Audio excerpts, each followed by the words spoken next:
Hi guys, welcome to my review of Once Upon a Time episode 520, Firebird.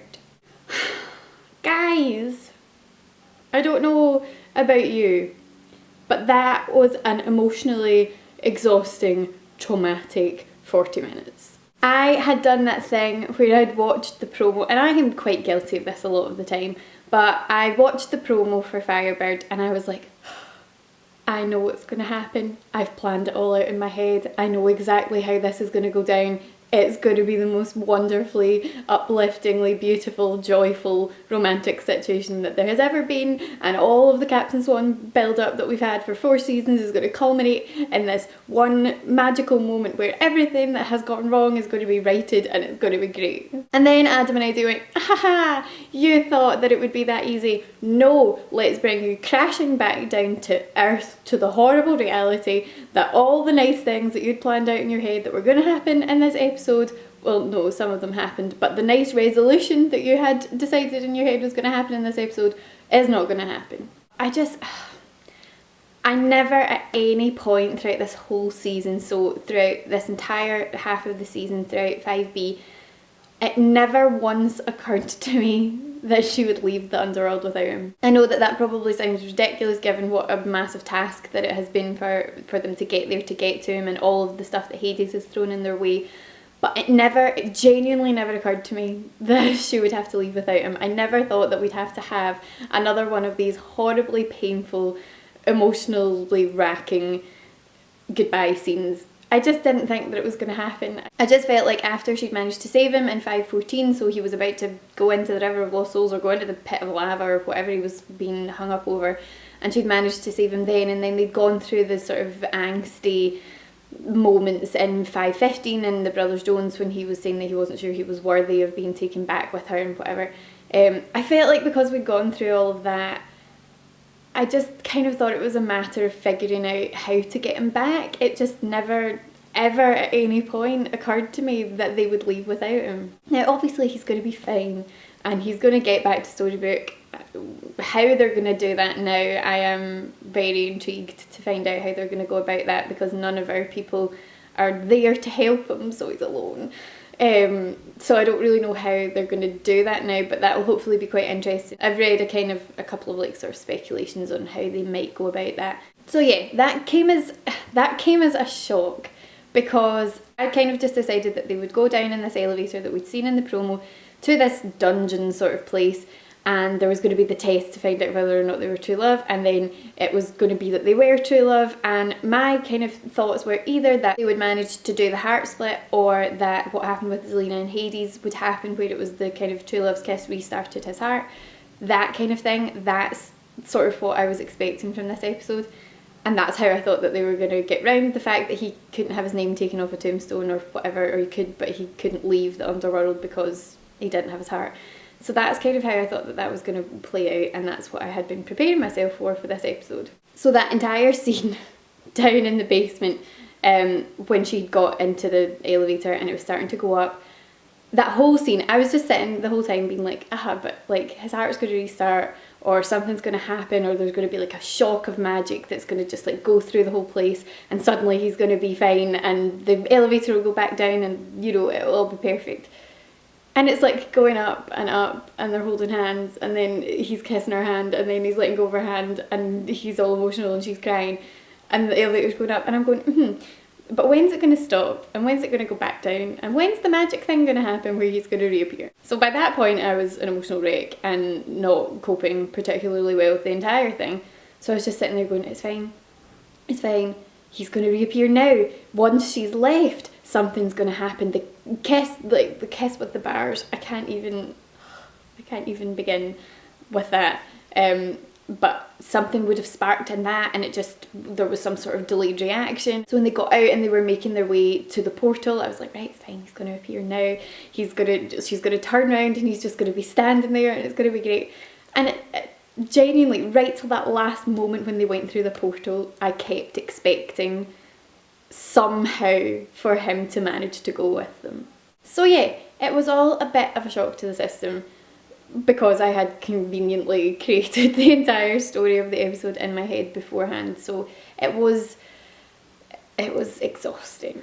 The whole kind of scene earlier in the episode with the heart split, you sort of just knew that that wasn't going to work, because if that had worked, then there would be no need for them to go to do this whole true love's test situation. So I didn't get my hopes up too much at that point. Hades, and Killian was the one who saw through it all. May I point out that he is the one who said several times, like, people don't change that quickly. I do not trust him. I don't trust what he's telling us. And everyone else, I think, was just so desperate to get back home, and this was this glimmer of hope.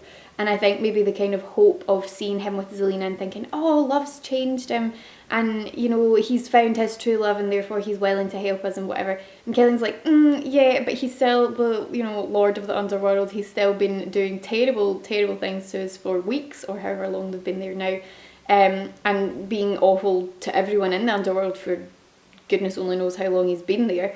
So he's not going to change overnight. He's not suddenly going to go from trying to keep us here for all eternity and shove us all into the river of lost souls to wanting to help us with no agenda overnight. But for the sake of trying to save the Captain Swan relationship, you think maybe he has, maybe there is a good in him somewhere, and that he really cares enough about Zelina to want to do this. So when they got down into this basement situation, I was, by this point, I'm like on the edge of my couch going, right, this is it. Because you can only do this once. You can only do this true love revelation once. You've got to do it right. You've got to do it well. After all these seasons, after all this build up, after the wonderful, complicated but realistic for a fairy tale story path that their relationship has taken, this is it. This is the moment that you've got to get right. And as I say, you can only do this once. So I'm like sitting there going, how are they going to do it?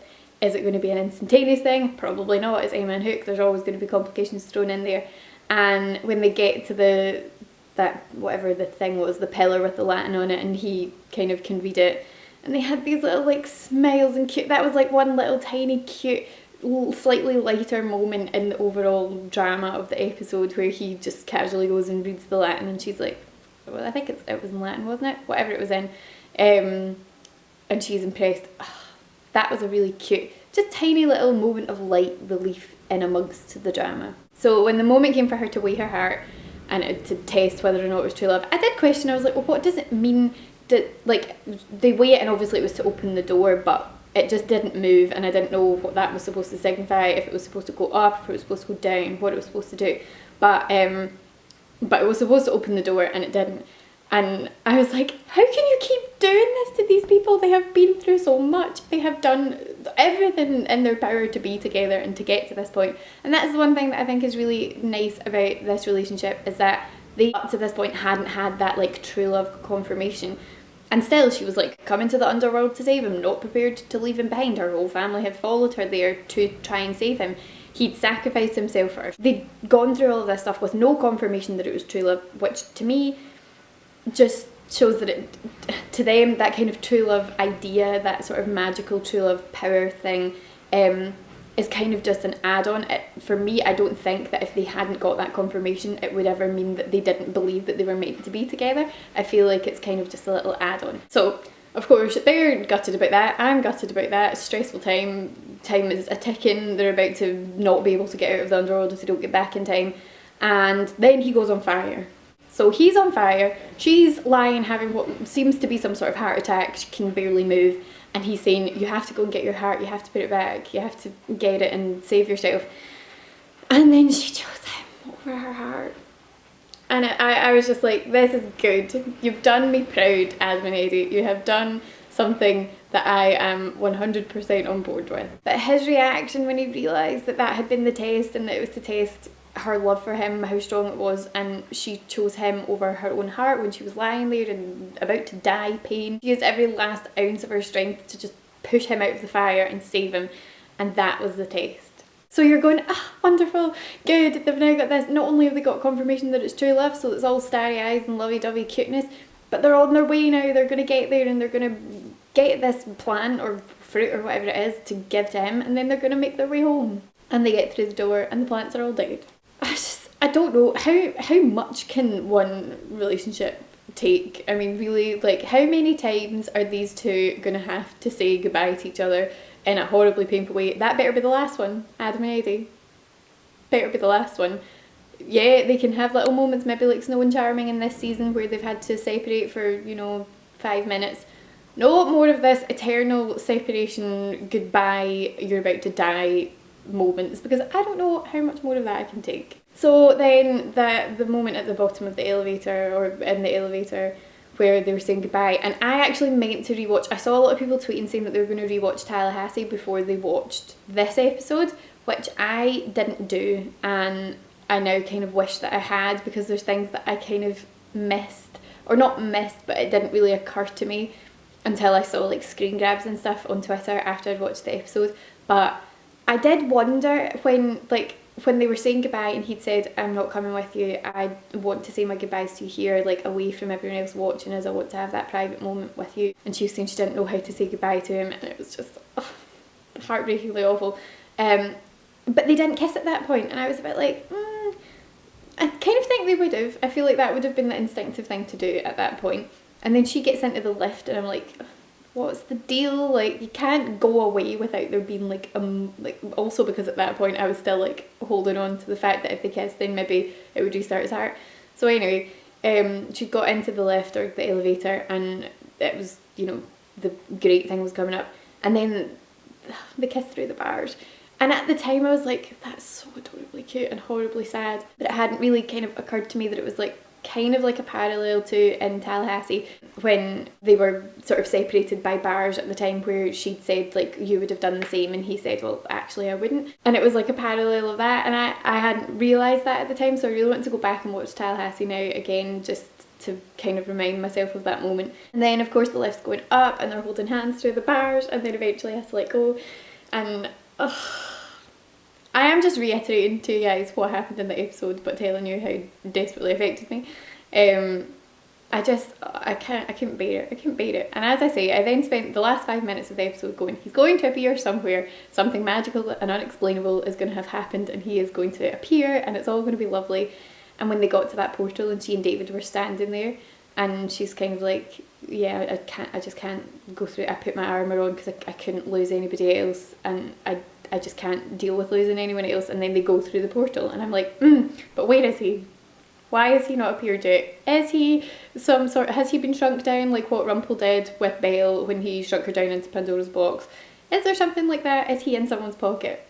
Please let him be in someone's pocket. So I really just focused on the entire underworld Captain Swan moments from this episode. Obviously the flashback scenes were kind of giving us an idea of how Emma put that wall up, and how she learned to kind of guard her emotions, and who she learned that from, and where the red jacket came from.